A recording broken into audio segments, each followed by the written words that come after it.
El Hijo de Dios ahora se dirige a la iglesia de Tiatira. Acompáñenme a leer el mensaje a la iglesia de Tiatira en el libro de la Revelación de nuestro Señor Jesucristo, en el capítulo 2, y vamos a leer a partir del versículo 18.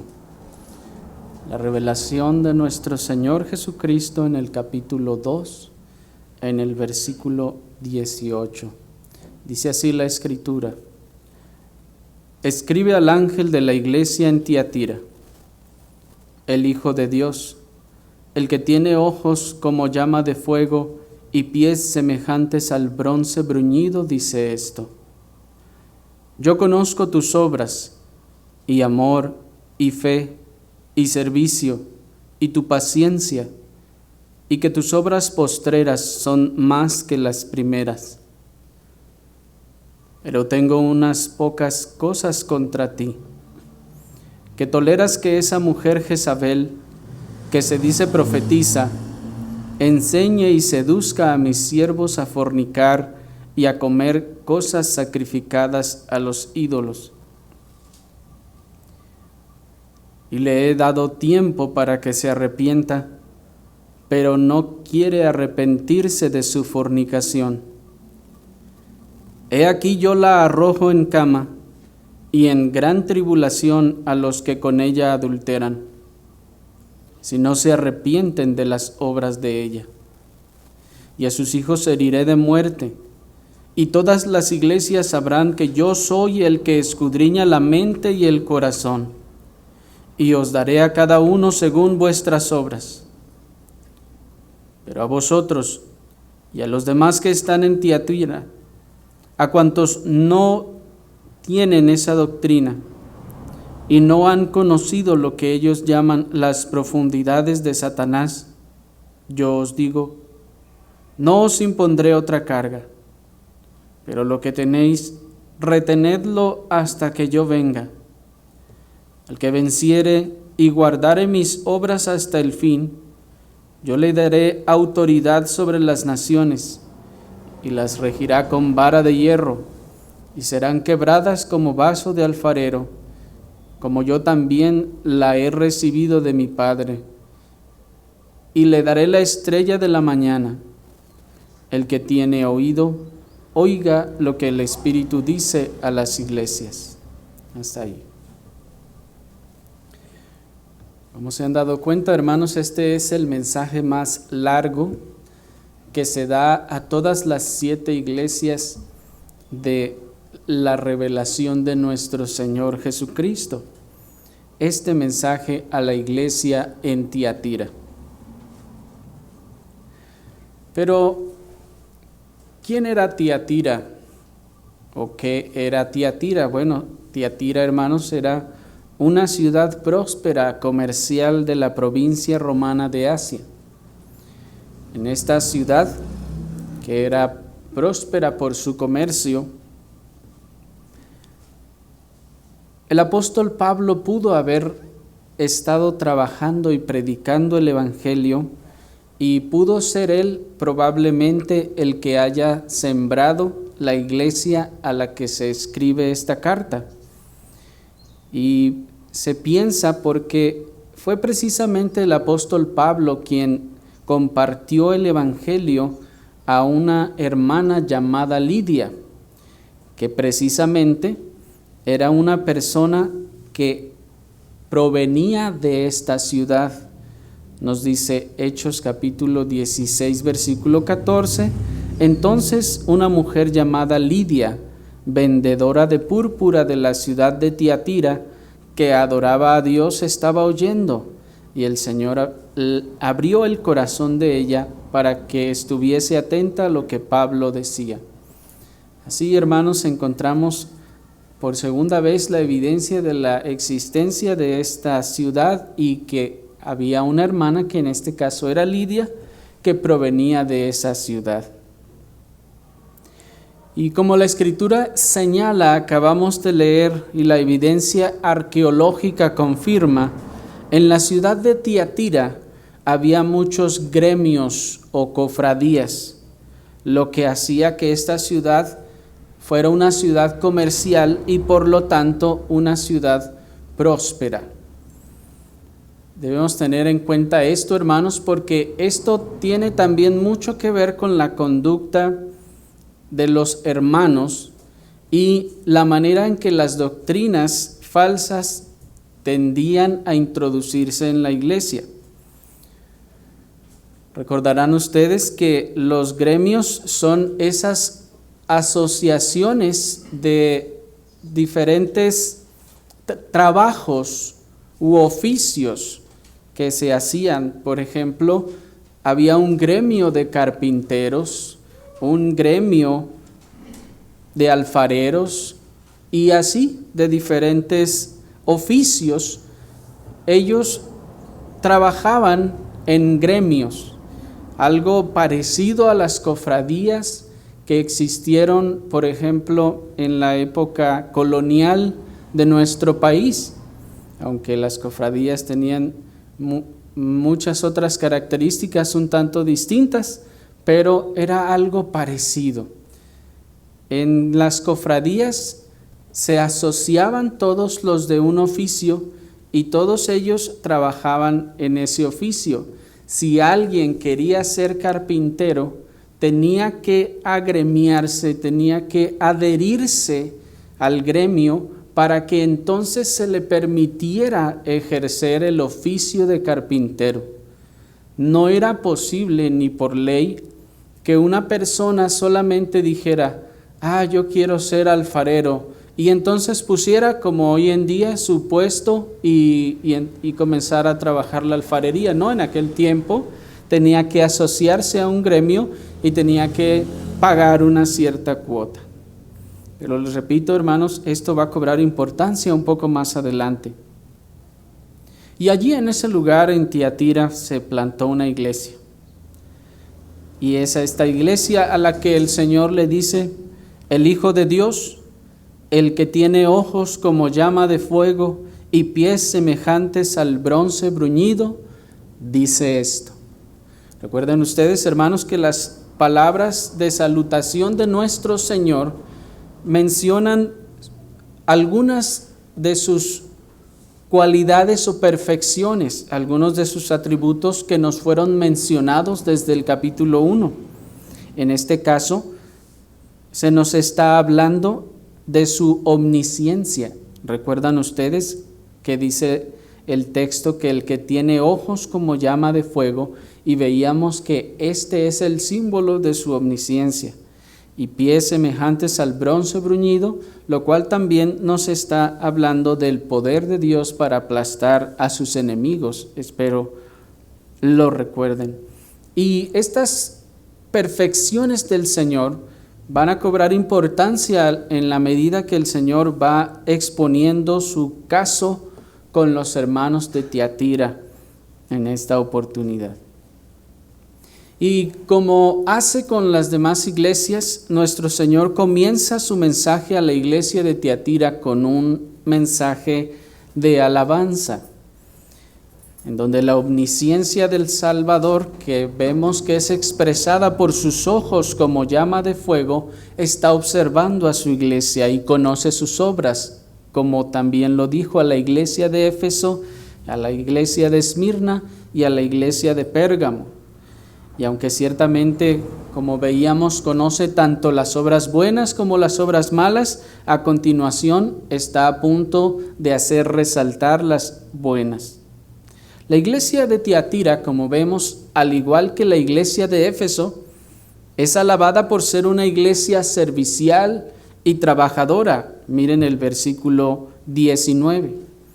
Yo conozco tus obras y amor y fe y servicio, y tu paciencia, y que tus obras postreras son más que las primeras.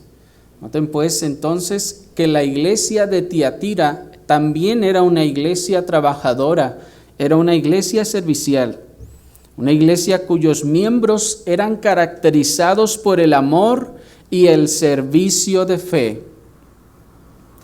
Y decimos servicial porque la palabra griega que se tradujo como servicio es la palabra griega diaconeo, de donde viene nuestra palabra diácono. Esa palabra griega significa servidor. Esa palabra griega también se utilizaba para referirse al vasallo, al escudero que tenía un señor o una persona importante, y era ese que le estaba siempre ayudando en todo. Era un servidor. La iglesia, entonces, nos dice el Señor que es una iglesia servicial, es una iglesia que se da a servir. Notemos entonces, hermanos, que la primera característica que el Señor resalta de los hermanos en Tiatira es el amor. ¿Se fijaron? Yo conozco tus obras y amor. Así que, hermanos, los hermanos eran caracterizados por el amor. ¿El amor o qué tipo de amor? Bueno, primeramente el amor a Cristo. Pues evidentemente es el amor a Cristo lo primero que caracteriza a un creyente. Pero también el amor los unos para con los otros. El amor con el que ellos hacían su servicio al Señor y a los hermanos. Pues, hermanos, ciertamente el creyente ama a Cristo y ama a sus hermanos, pues la Escritura nos dice que el que no ama a su hermano que ve, ¿cómo puede amar a Dios a quien no ve? Pero además de esto, esta palabra amor, hermanos, está relacionada con el servicio. Pues noten el texto que dice: conozco tus obras, amor y fe y servicio. De tal manera, hermanos, que podemos entender que el servicio que prestaban los hermanos de Tiatira era un servicio en amor, cumpliendo así con la regla apostólica de 1 Corintios 16:14, que nos dice: todas vuestras cosas sean hechas con amor. Todo el servicio que nosotros debemos prestar al Señor debe ser hecho con amor. No hay servicio prestado de diferente manera que sea aceptable. Si nosotros no servimos al Señor con amor, hermanos, nuestro servicio no es aceptable. Esto es como la obediencia. El que obedece refunfuñando, el que obedece porque no le queda de otra, el que obedece con un corazón que se opone al mandamiento, esta persona no está obedeciendo en el espíritu del mandamiento. En cambio, el que obedece en amor, el que obedece para gloria de su Señor, está obedeciendo como el mandamiento ha demandado. Todas vuestras cosas sean hechas con amor. El servicio que nosotros prestemos, hermanos, al Señor, a su causa, a la iglesia, debe ser un servicio en amor. Debemos cuidarnos que lo hagamos de esa forma, pues de otra manera, hermanos, ¿cómo podrá ser recibido un servicio que hacemos por obligación, que hacemos nada más por rutina, o que hacemos porque ya nos acostumbramos a hacerlo? El Señor nos conceda, hermanos, que todo nuestro servicio sea como la iglesia en Tiatira, en amor. Además del amor con que los hermanos en Tiatira servían al Señor y servían a su iglesia, esto es, se servían los unos a los otros, también lo hacían con fe, nos dice el texto. Y esta fe, hermanos, no se trata de esa confesión positiva que en nuestro tiempo se llama fe, sino se trata de la fe verdadera.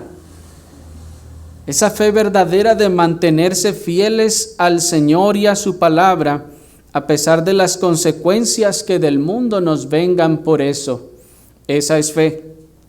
Pues fe no es decir, yo creo que va a suceder, lo creo, y apretar los dientes o las manos esperando que suceda lo que yo quiero que suceda o lo que a mí me gustaría que ocurriera. No, fe en este caso es esa perseverancia en la obediencia, es ese creer que el Señor ciertamente me mandó a hacer esto y lo voy a hacer independientemente de las consecuencias de lo que ocurra. Eso es fe. Pues ya veíamos en el caso de aquellos 3 jóvenes hebreos que ellos no manifiestan su fe diciendo, vas a ver que no nos va a pasar nada cuando nos eches ahí al horno de fuego. No, su fe era, no importa que me eches al horno de fuego, yo voy a obedecer. Eso es la fe. Y eso era la fe en este caso. Pues esto también, hermanos, es consecuente con lo que el Señor está resaltando de su servicio, pues dice, verso 19, yo conozco tus obras y amor y fe y servicio y tu paciencia. Y esta fe en el Señor, en sus mandamientos, en que Él nos ha mandado estas cosas, también es llamado paciencia. Y es esta precisamente otra de las cualidades que vemos que es alabada por el Señor. Ya vimos, hermanos, cuando vimos el mensaje a la iglesia de Éfeso, que debemos entender como paciencia la virtud de sostenerse firmes en sus convicciones, en la verdad, en Cristo, en medio de las dificultades o las aflicciones. Eso es paciencia. Es esa virtud de sostenerse firmes en sus convicciones, en la verdad, en Cristo, en medio de las dificultades o las aflicciones. Pues esa palabra paciencia significa firmeza a pesar de. De manera que la iglesia en Tiatira también ya había pasado seguramente por varias pruebas, por varias tribulaciones y aflicciones que habían probado su fidelidad al Señor y a su verdad por medio de esa firme permanencia, que es otra traducción de la palabra que en el original se tradujo en nuestra versión 60 como paciencia. También se traduce como permanencia. ¿Por qué permanencia? Porque a pesar de que hay dificultades, a pesar de que hay tribulaciones, a pesar de que hay aflicciones, por obedecer al Señor, por obedecer la palabra del Señor, permanezco. Esa es paciencia.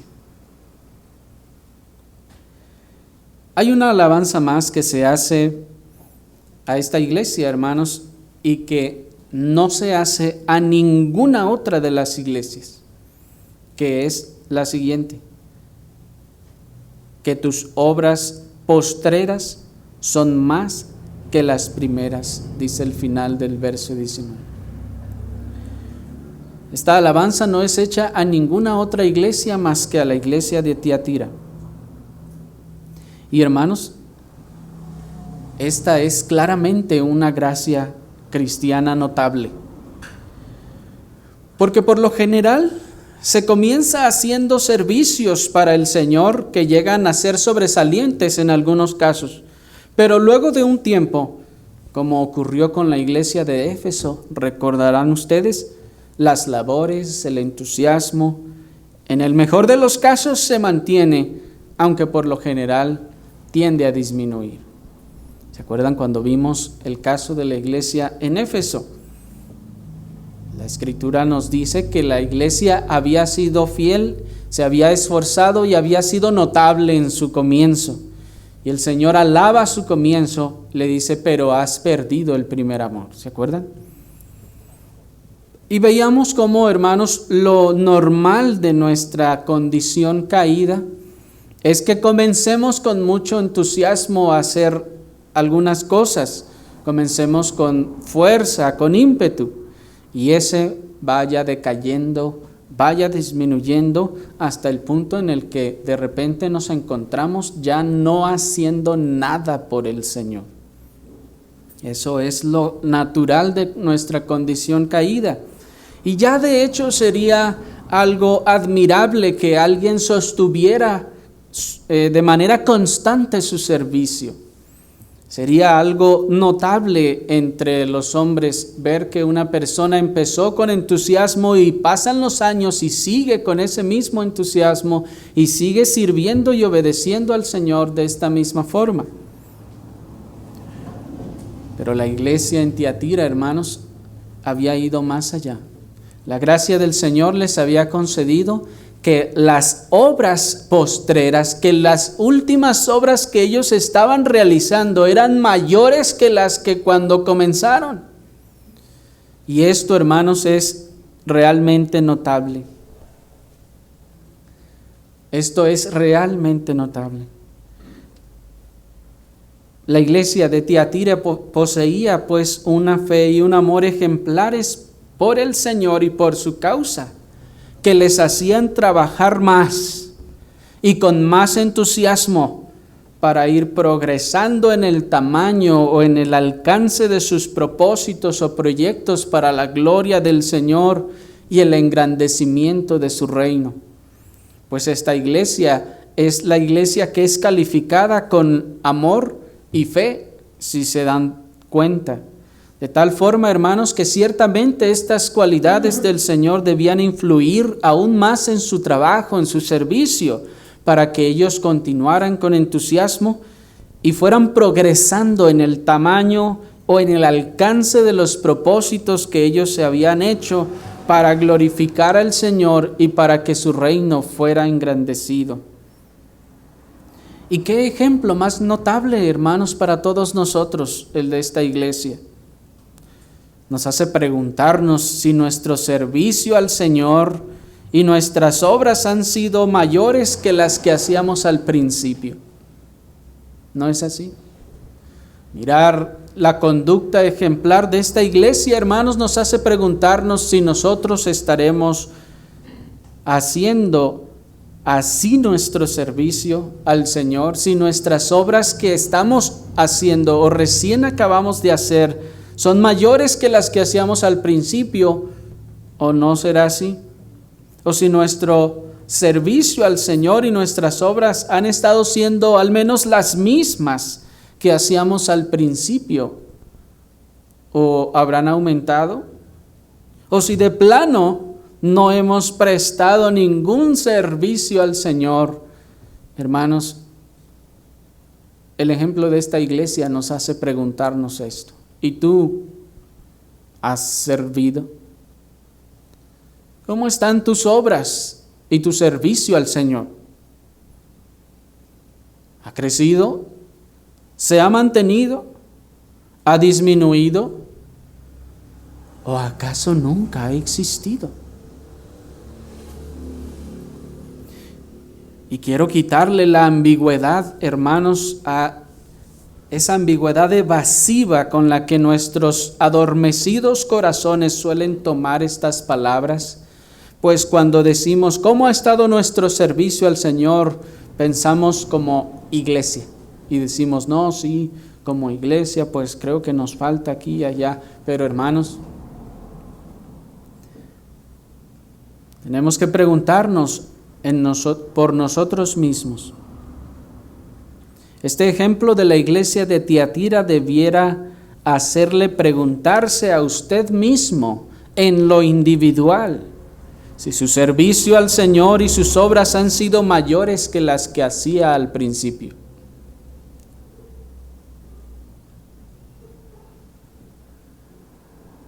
¿Han sido mayores ese servicio que está usted prestando al Señor que la que hacía al principio? Pues algunos se pueden gloriar y decir, no, y es que cuando yo conocí al Señor, no, yo hacía y deshacía, y me esforzaba aquí y hacía de este otro modo, y ahora, no, pues es que aquí, allá el trabajo, las ocupaciones, las responsabilidades, el tiempo y cuanta cosa. ¿No es así?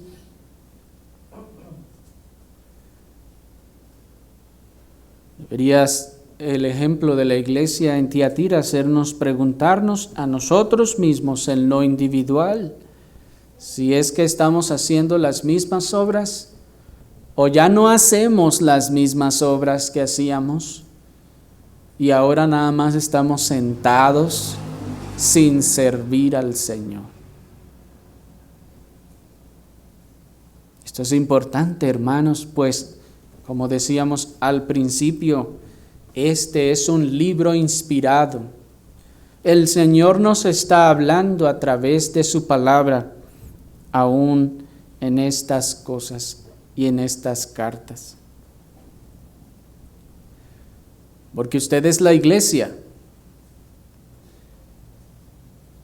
y es personalmente suya la responsabilidad del servicio al Señor y de su causa.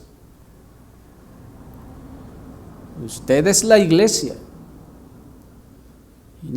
Porque normalmente solemos decir, bueno, es que la iglesia, como si la iglesia está allá y yo estoy acá y desde acá la veo, si lo está haciendo o no lo está haciendo. No, esa no es una mentalidad bíblica de lo que es la iglesia. Yo soy la iglesia, como se decía en otra oportunidad. Tomar esa conducta es como que un hombre casado ve a otro amigo suyo y le dice, mira esa señora, ve nomás que lo que anda haciendo y la conducta que tiene y así, y mira su matrimonio está bien mal. Y ya luego que le pregunto, oye, pero no es tu esposa, sí, pero pues es que anda muy mal su matrimonio. ¿Se dan cuenta que es algo completamente incongruente? Pues es lo mismo que hacemos cuando nosotros señalamos a la iglesia pensando que la iglesia hace o no hace, o tiene o no tiene responsabilidad, cuando somos nosotros los que llevamos o debemos llevar personalmente la responsabilidad del servicio al Señor y su causa.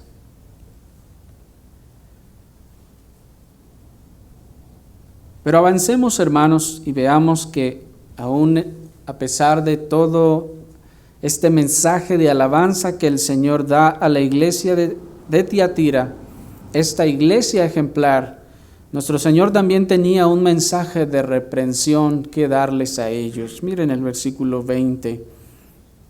Pero tengo unas pocas cosas contra ti, que toleras que esa mujer Jezabel, que se dice profetiza, enseñe y seduzca a mis siervos a fornicar y a comer cosas sacrificadas a los ídolos. Hasta allí. A partir de ahora, hermanos, comienza el mensaje de reprensión para la iglesia de Tiatira y para nosotros también. Pues como hemos visto, el mensaje que es dado a las 7 iglesias es dado a todas y cada una de las iglesias de Cristo a todo lo largo de la era neotestamentaria. Mientras la iglesia de Pérgamo había permitido entre ellos a los que retenían las doctrinas de Balaam y los Nicolaitas, ¿se acuerdan? La iglesia de Tiatira también estaba tolerando las mismas doctrinas, vamos a ver, pero introducidas en la iglesia por un nuevo personaje. En este caso, Jezabel. Esto nos debe enseñar, hermanos, que la habilidad satánica para camuflarse e introducirse en medio de la iglesia es mucha. Y que es necesario que nosotros conozcamos la palabra de Dios con claridad para que sepamos discernirla, independientemente del nombre con el que se presenten en la iglesia. En la iglesia de Éfeso llegaron con el nombre de Nicolaitas. En la iglesia de Pérgamo vimos también que llegaron con el nombre de Nicolaitas y también con el nombre de la doctrina de Balaam. Pero en la iglesia de Tiatira estas doctrinas, como veremos, llegan a través de un nombre distinto, y este es, en este caso, de una mujer, Jezabel. Pero entonces, ¿había en la iglesia alguna persona con el nombre de Jezabel? ¿O sería que la Jezabel que hemos oído allá en el libro de los Reyes volvió y reencarnó y estaba allá en la iglesia de Tiatira? Obviamente no, hermanos. ¿Será este un símbolo? Evidentemente sí. Pero veamos primero a la Jezabel histórica, de modo que podamos tener, hermanos, un contexto claro de por qué el Señor le está señalando de esta forma y que las características de esta mujer estaban siendo desplegadas, en este caso, por esta otra lideresa. Jezabel, la Jezabel del Antiguo Testamento, era una princesa pagana. Era hija del rey Etbaal, rey de los Sidonios, y que por algunas razones se casó con el rey Acab, rey de Israel. Sabemos, hermanos, de la apostasía del reino del norte de la nación de Israel, cómo habían abandonado al Señor desde el principio, desde que hicieron esos becerros de oro para adorar, y la vida cotidiana entonces del reino del norte se embarcó en una resbaladilla, en el mal, en la idolatría, y en el camino el mismo rey de Israel se casó con una mujer pagana. Jezabel, esa princesa sidonia, se convirtió en la reina de Israel cuando se casó con el rey Acab. Estrictamente hablando, se convirtió en la reina consorte, se le llama, pero según lo que nos enseña la Escritura, nos damos cuenta de que más bien parecía una reina regente. Jezabel era una mujer muy astuta y controladora, que al parecer era bella y sabía utilizar excepcionalmente sus encantos para conseguir lo que ella quería. Ya en otras ocasiones hemos hablado de Jezabel, del espíritu de Jezabel, de esa mujer dominante, de esa mujer controladora, de esa mujer que se levanta y domina a su marido, de esa mujer que dice, no, yo no voy a hacer lo que mi marido diga, pues somos iguales y entonces él va a hacer lo que yo diga. ¿Por qué? Jezabel es esa mujer que domina al marido, es esa mujer que tiene el control en la casa, es esa mujer que se hace lo que ella dice. Esa es Jezabel. Pero además de su conducta y su personalidad dominante, aparentemente era una mujer bella y sabía utilizar su belleza de manera excepcional para conseguir lo que ella quería. Vamos a ver enseguida un ejemplo. Pero resulta que Jezabel entonces dominó a su marido, hermanos, de una forma tal que lo apartó de Dios completamente. Lo sedujo para que sirviera a los ídolos de su nación, llegando a tal su dominio que el rey era básicamente una marioneta. Y en algunos casos, incluso la misma corte se refería ya directamente a Jezabel antes que dirigirse al rey. Pues era claro, como se dice coloquialmente, quién llevaba los pantalones en ese matrimonio. Jezabel dominó pues a Acab, y Acab hacía lo que su mujer le decía. Acab obedecía incluso a su mujer. De tal manera entonces que ella comenzó a presionarlo, a enseñarlo y a seducirlo para que adorara a otros dioses, a otros ídolos.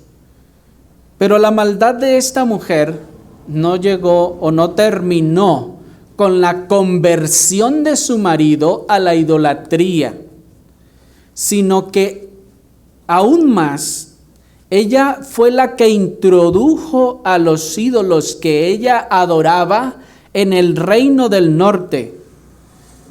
Y además se trajo cientos de profetas de Baal y del culto a sus ídolos a la nación de Israel, e incluso los mantenía de los impuestos de los israelitas. Los mantenía en su casa y en su corte.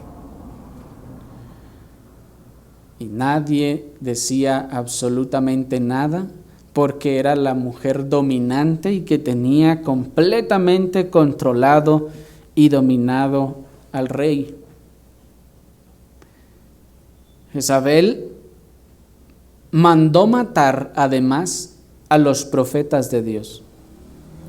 Al ver que el culto del Señor se oponía diametralmente a la idolatría que ella pretendía introducir, entonces comenzó a perseguir a los profetas de Dios y los comenzó a matar. Razón por la que Elías, recordarán ustedes, salió huyendo. E incluso esta mujer puso precio a la cabeza de Elías, el profeta, y quería matarlo.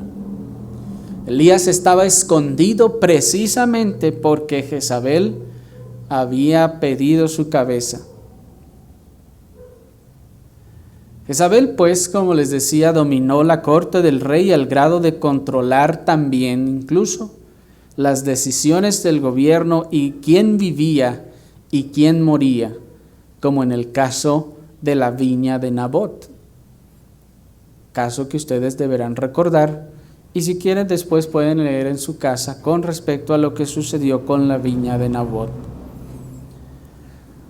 Su obsesión por la apariencia externa de Jezabel le llevó, hermanos, a utilizar sus últimas horas e incluso tal vez sus últimos minutos para arreglar su apariencia externa para un hombre, y a pesar de tener más de 60 años para ese tiempo, y aunque aquel hombre ante quien se iba a mostrar era el que había matado a su propio hijo. Si ustedes buscan alguna imagen de cómo se representa a Jezabel, hermanos, van a encontrar una señora pintada por todos lados, arreglada de todas las maneras posibles, procurando verse bonita, procurando verse bien.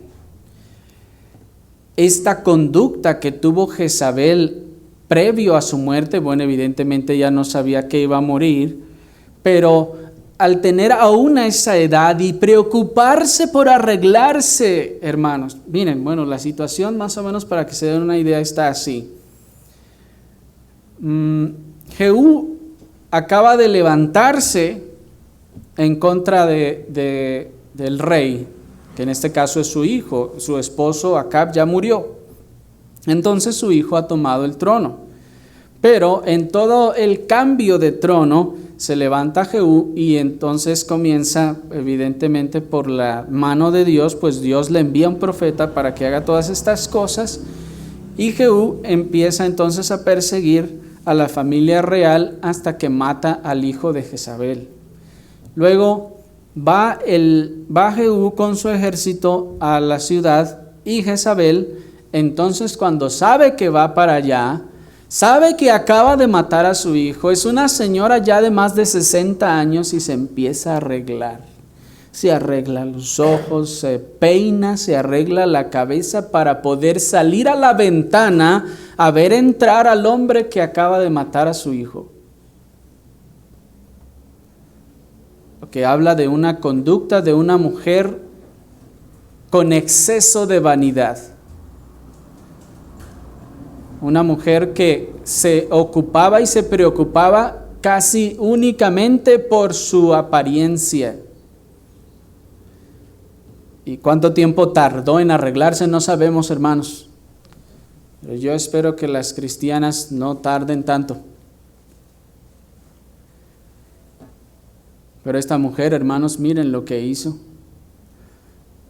Y de nada le sirvió, pues así de arreglada como salió. Jehú dijo a los eunucos que estaban allí: ¿quién está conmigo?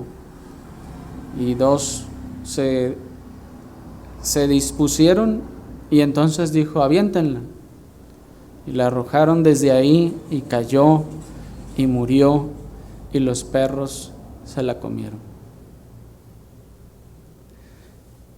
Esta es la Jezabel histórica, la Jezabel del Antiguo Testamento. Y nuestro Señor nos dice en el verso 20, si volvemos ahí al verso 20, nos dice: pero tengo unas pocas cosas contra ti, que toleras que esta mujer Jezabel, que se dice profetiza, enseñe y seduzca a mis siervos a fornicar y a comer cosas sacrificadas a los ídolos.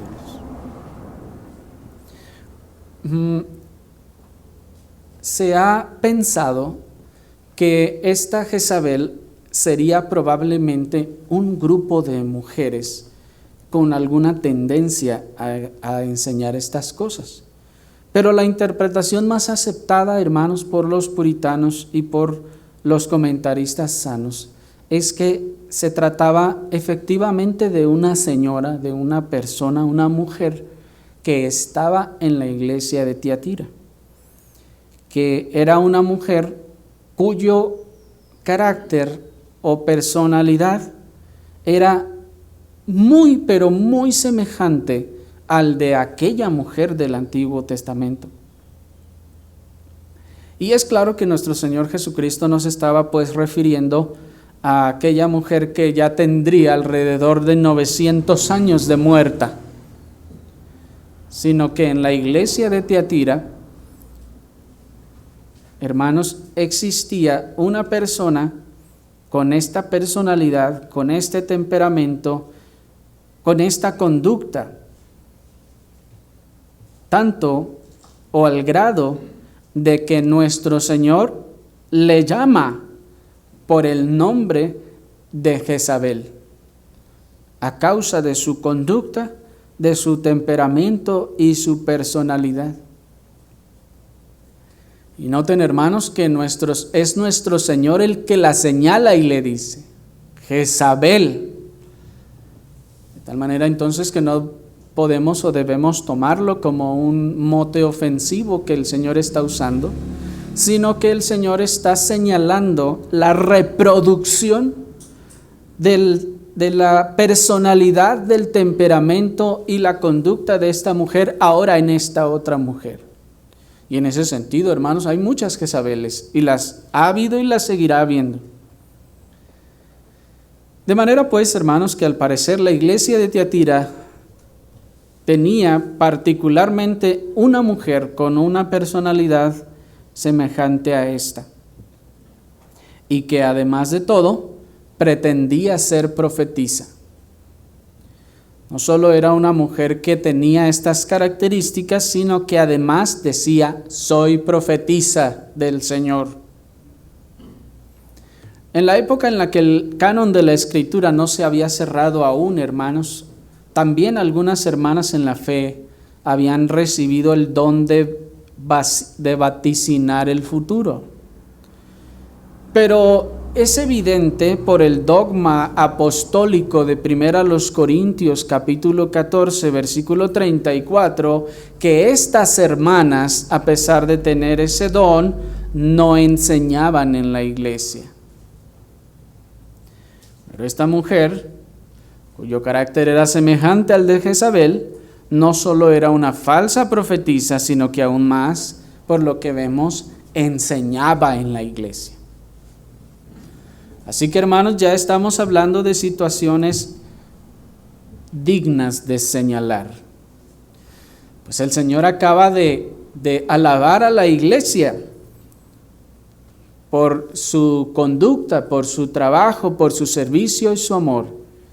Pero ahora dice: pero todo este amor y servicio, y que tus obras son mejores las postreras que las primeras, esto no cubre ni quita que tienes un problema allí que tienes que quitarlo.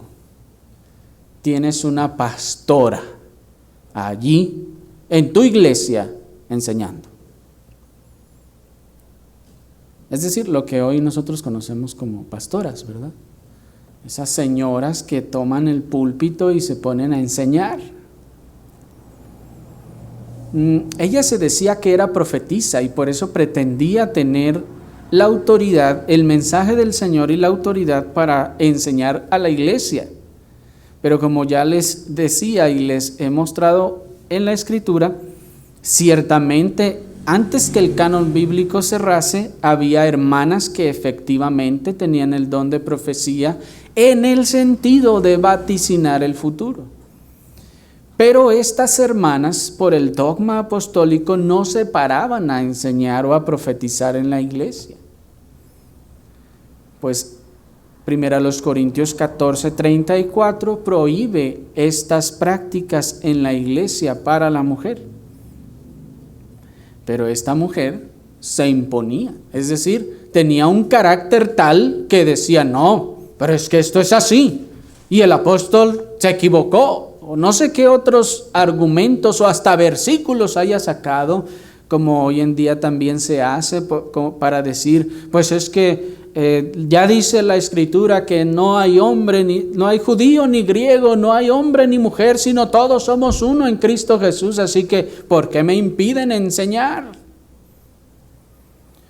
Y esta mujer tomó con su temperamento, con su carácter impositivo, dominante, tomó, hermanos, esa autoridad diciéndose profetiza y empezó a enseñar. Y probablemente como muchos de nosotros cuando vemos este tipo de mujeres, hermanos, ¿qué hace el hombre regularmente cuando ve este tipo de mujeres actuando? Él tiende a agacharse, como Acab.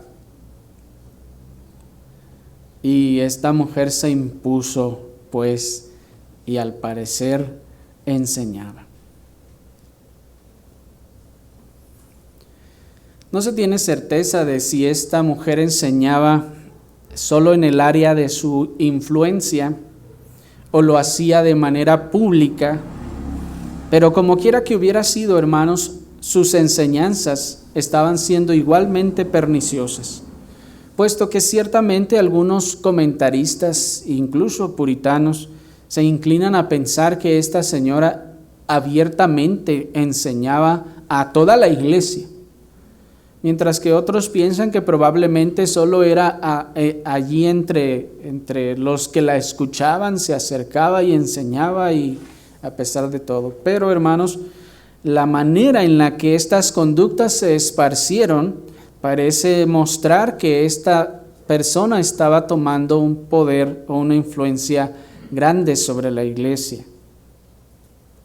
La expresión enseñe y seduzca a mis siervos también ha sido tomada por algunos como un indicativo, hermanos, de que se trataba de la misma esposa del pastor de la iglesia. Pero la falta de señalamiento más específico de parte del Señor y el hecho de que la expresión mis siervos no es usada en la Escritura únicamente para referirse a los pastores, sino también es usada para referirse a los creyentes, esta teoría no parece tener un sólido fundamento, sino que es muy probable que simplemente era una persona que estaba en la iglesia y que no tenía relación con el pastor, pero que en términos actuales en nuestro tiempo, pues estaba al parecer ejerciendo como si fuera pastora. Lo que sí es una realidad, hermanos, es que esta Jezabel, de una manera simpática y encantadora tal vez, lograba persuadir a los creyentes de Tiatira a que fornicaran y comieran cosas sacrificadas a los ídolos. Ella utilizaba su personalidad, su temperamento o sus encantos para seducir, esto es, para doblar, para rendir la oposición de los demás para que hicieran lo que ella quería que se hiciera, para que aceptaran la interpretación que ella le daba a la Biblia, para que aceptaran las posturas y la manera que ella veía las cosas prácticas de la vida cristiana. En cuanto a la enseñanza de Jezabel, notemos, hermanos, que es la misma que la de los Nicolaitas y la doctrina de Balaam, pues el texto nos lo dice con claridad, verso 20. Después que dice Jezabel, ¿están allí? Dice que se dice profetiza: enseñe y seduzca a mis siervos a fornicar y a comer cosas sacrificadas a los ídolos. Y ustedes recordarán que es exactamente la doctrina de los Nicolaitas y de la doctrina de Balaam.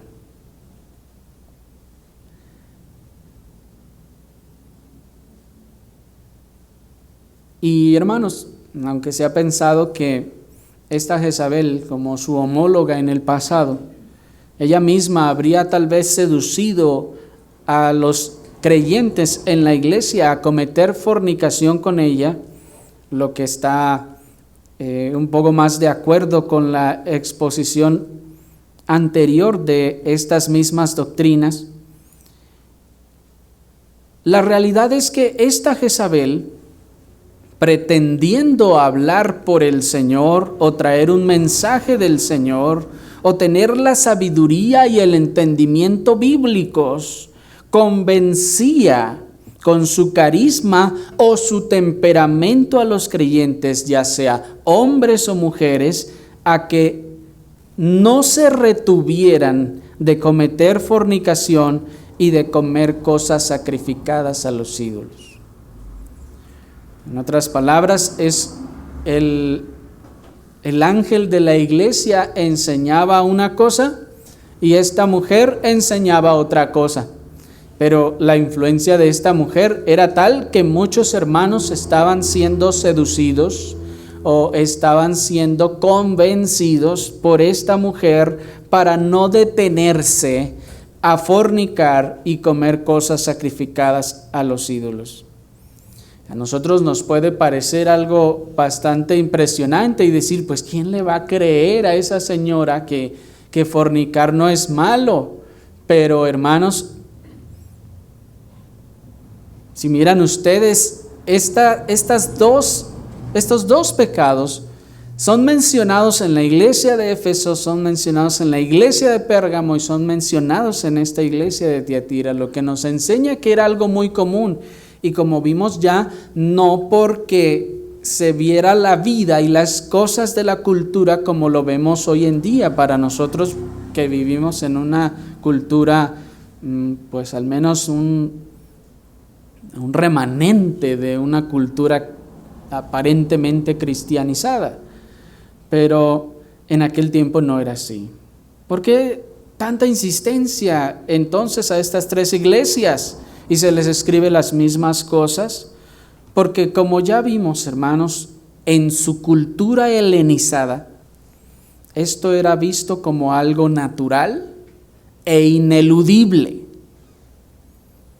Para ellos era algo de todos los días en su cultura, en sus trabajos y en donde quiera que andaban. Además, porque ¿se acuerdan que les dije que los gremios de los que hablamos al principio iban a cobrar importancia? Bueno, pues miren lo que el comentarista William Hendrickson dice respecto a los gremios. Cito: estos gremios obreros estaban asociados con la adoración de las deidades tutelares. Hago un paréntesis. ¿A qué se refiere con deidades tutelares? Se refiere como al patrono. Ya ven que en la parroquia fulana tiene el patrono fulano, ¿sí? Y se le hacen las fiestas del santo patrono fulano, ¿se acuerdan? Estos gremios obreros estaban pues asociados con la adoración de las deidades tutelares. Cada uno de estos gremios tenía su deidad tutelar. Por tanto, la situación era más o menos así. Si quieres progresar en este mundo, tienes que hacerte miembro de un gremio obrero. Y esto implica adorar a su deidad tutelar. Se espera que asistas a las fiestas del gremio y comas los alimentos que sirvan. De estos, una porción se ofrecerá a la deidad tutelar y luego tendrás que recibir en tu mesa los alimentos como un regalo de este ídolo. Luego, cuando se termine la fiesta y empiece la verdadera diversión, entre comillas, groseramente inmoral, no podrás marcharte, a menos que desees hacerte objeto del ridículo y la persecución. ¿Qué tiene que hacer un cristiano en esta situación tan difícil? Si se sale del gremio, pierde su posición y reputación en la sociedad. Puede sufrir privaciones, hambre y persecución.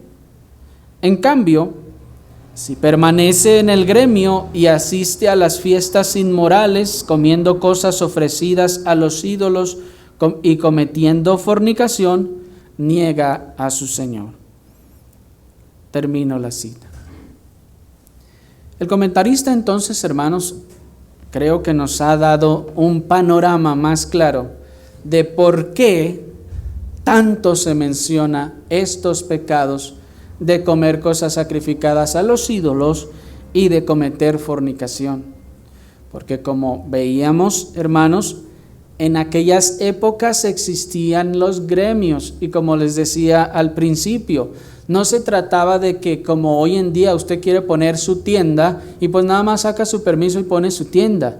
No, en aquel tiempo si usted se quería dedicar a una cosa tenía que agremiarse al gremio, a la cofradía, tenía que asociarse con ellos. Era como una especie de sindicato, pero un sindicato que controlaba todo ese oficio de manera legal y obligatoria. Nadie podía ser un carpintero si no era parte del gremio. De hecho, hermanos, eso sucedía también en la época colonial en nuestro país. Ustedes recordarán o podrán investigar un poco más respecto a la época colonial, cómo funcionaban estas cofradías de tal forma que usted no podía, incluso si usted, digamos, no estaba en el gremio de los sombrereros, usted no podía hacer su sombrero y venderlo. Eso está prohibido. ¿Me explico? Tenía que agremiarse con ellos y pagar entonces su cuota para entonces hacer su oficio.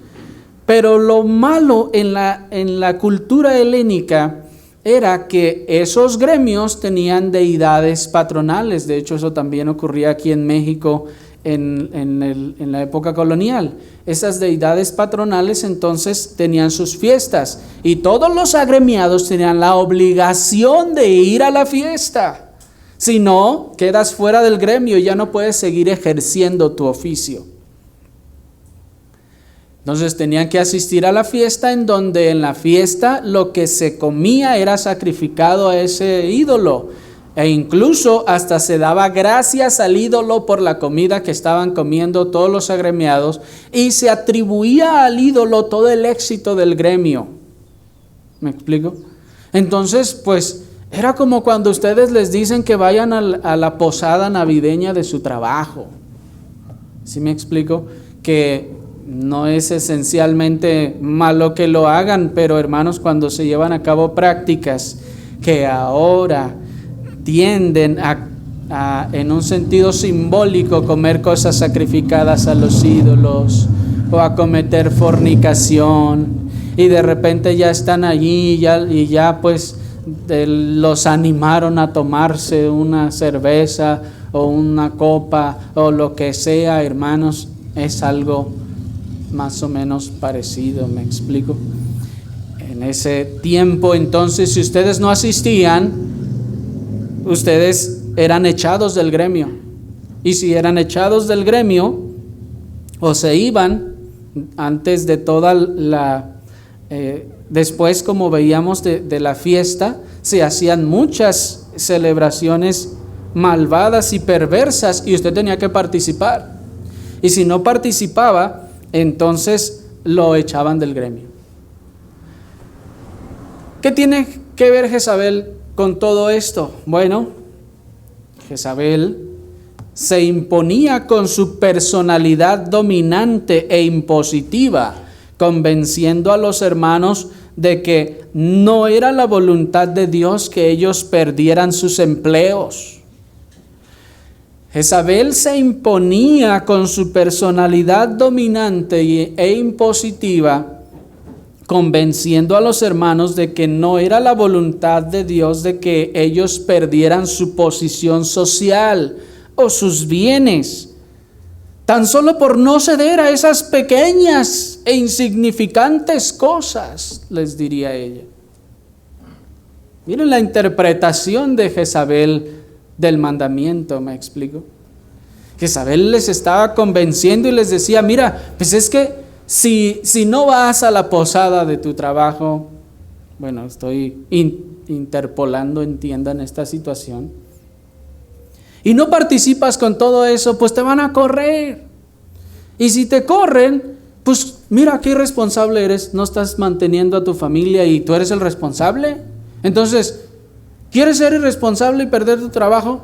No, pues no. Pues participa de lo que te den, aguanta para que puedas ser responsable.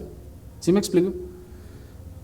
Esta señora seguramente se imponía a través de su carisma o de su personalidad dominante y estaba convenciendo a los hermanos de Tiatira y decía, bueno, tiene sentido lo que dice la señora.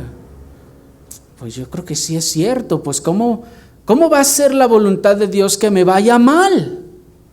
Pensando en un sentido terrenal, me explico, en un sentido humano. ¿Cómo va a ser la voluntad de Dios que yo pierda mi trabajo y que me quede sin un oficio? ¿Qué hacer? No, yo creo que la voluntad de Dios es ese plan maravilloso que tiene para mi vida. ¿Sí me explico? Y entonces decían, bueno, pues si Dios ha querido mi bien y que viva feliz, tranquilo y sin ninguna dificultad en esta tierra, pues entonces yo creo que lo mejor es que debo aguantar estas cosas y participar, nomás cierro los ojos y entonces ya, pues ni modo, pues son cosas que uno tiene que hacer, son gajes del oficio, pues ¿qué le vamos a hacer? ¿Me explico? Y de esta manera, pues, esta mujer introducía estas interpretaciones. La peligrosidad de tolerar a Jezabel se puede apreciar, hermanos, aún desde los acontecimientos históricos. La Jezabel histórica del Antiguo Testamento es el punto de inflexión en el que la idolatría a Baal y a Asera, hermanos, entraron tanto en el reino del norte como en el reino del sur, y que luego fue el inicio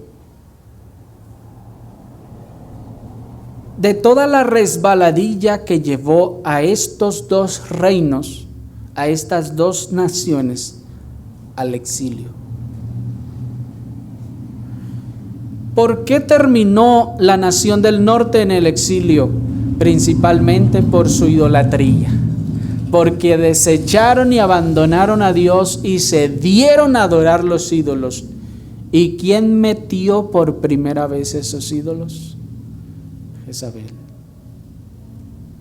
Y desde entonces, hermanos, desde que Jezabel metió la adoración de Baal en Israel, la nación jamás dejó a ese ídolo. Eso no acabó allí, porque Jezabel tiene una hija y esta hija luego entonces viene a casarse con el rey de Judá. Esta hija hace exactamente lo mismo que su madre. e introduce también la adoración a los ídolos ahora en Judá. ¿Por qué termina siendo esta nación también enviada al exilio a Babilonia? Por el pecado de la idolatría principalmente. ¿Y dónde se originó todo, hermanos?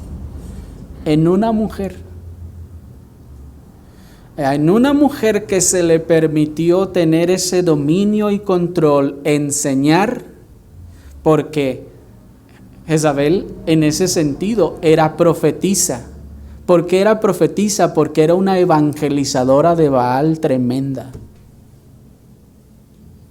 Plantó todas las iglesias y sectas de Baal en Israel, hermanos. Y por su trabajo de ella hasta la nación de Judá, terminó adorando también a estos ídolos. Y esto, hermanos, debe llamar nuestra atención. Debemos aprender también de estas cosas. Y esta es la razón por la que el Señor no lo deja como algo ahí, bueno, eso hay que dejarlo pasar, ni modo, pues ya pasará, luego se va a ir esa señora o se va a morir y ya los hermanos van a volver a la verdad. No, hermanos, el Señor dice, vamos a ver, no hoy, ya no nos alcanzó el tiempo, pero vamos a ver, hermanos, que es a esta señora a la que se le dan y a todos sus seguidores los más terribles amenazas. Y ¿se acuerdan de la salutación del Señor? El Hijo de Dios, el que tiene ojos como llama de fuego, es decir, que todo lo ve. Dice el verso 23, y a sus hijos heriré de muerte, y todas las iglesias sabrán que yo soy el que escudriña la mente y el corazón. Ahí está la omnisciencia del Señor, sabiendo todo lo que pasa. Y luego en la salutación el Señor también dice, y pies semejantes al bronce bruñido, que ya vimos en mensajes anteriores, es para aplastar a sus enemigos. Y noten, hermanos, es significativo que esto no se usa con Balaam, no se usa con los nicolaitas, ni con otras de las maldades que vamos a ver en las demás iglesias, sino con Jezabel.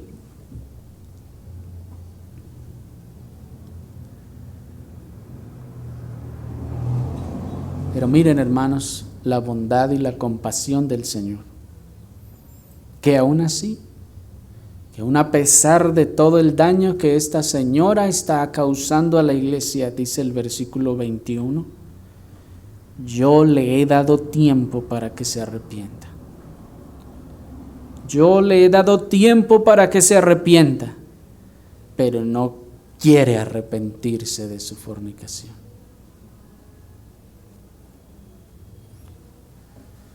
Quiero terminar diciéndoles que es una verdad respecto a todo pecador que bastante tiempo le es concedido a todo pecador para que se arrepienta.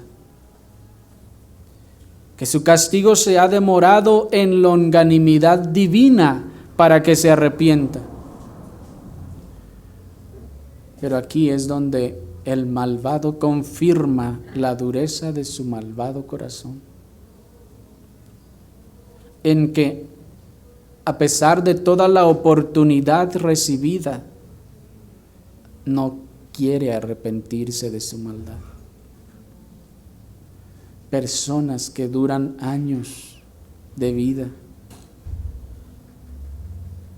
años que Dios les ha concedido para que se arrepientan, y no se arrepienten.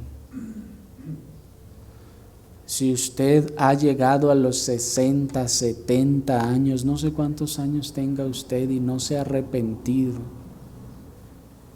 usted no podrá negar la gran misericordia y longanimidad del Señor para con usted, que le ha dado todos estos años para que se arrepienta y no se ha querido arrepentir. Y en el día de la eternidad, cuando sea arrojado al infierno si no se arrepiente, la justicia de Dios será aplaudida por toda su bondad y longanimidad, porque no tendrá excusa para decir nadie me dijo. Porque claro que le dijeron, y el Señor sacará todas esas evidencias, todas esas veces que fue llamado al arrepentimiento y dijo, luego, ahorita ando muy ocupado. No, es que ahorita tengo muchas cosas que hacer y tengo muchas responsabilidades. Dios tenga misericordia de todos ustedes que no han venido aún a Cristo y que se han aprovechado de esa longanimidad y paciencia con la que el Señor los ha preservado hasta hoy. Que Dios tenga misericordia y vengan hoy a Cristo el Salvador. Oremos al Señor.